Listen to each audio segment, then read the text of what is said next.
Hoy, good afternoon mga kawaray. Yan na, may lang isishare hayo pinaka-importante hiya para hindi mabago yung mga timing natin. Ito yung engine na 4GJ1.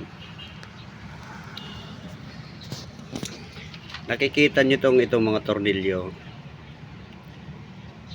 Ito, kailangan nyo itong isintro, i-press para masuksukan ng tornilyo. Tatanggalin nyo yan kapag nakalapat na siya, naka-timing na, timing na rin.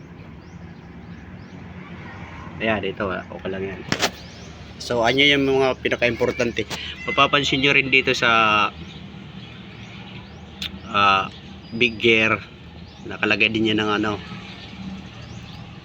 So, kailangan bago nyo isalpak yan, nagpaka-timing nya, saka nyo tatanggalin ng mga tornilyo na to sa mga nagpakasuksok sa ano nya. Kasi kung wala to, kung di nyo to lagyan yung pinaka ano nya doon, mababali wala lang sa timing. So kailangan talaga i-sintro nyo muna ang ano na to, mga gear, tapos suksukan nyo yung tornilyo.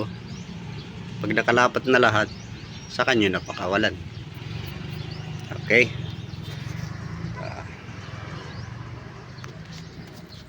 asa light tips for today para sa engine na 4GJ1. So ayan, share ko na rin sa yung mga timing, ang chain.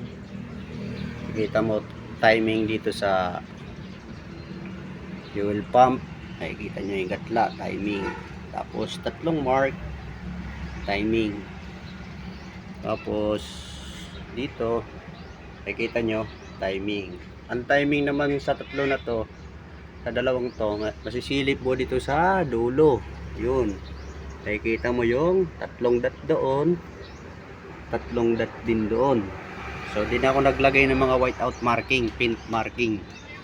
So dito timing din. So ayan na yan. So that's all for now. Thank you, babos.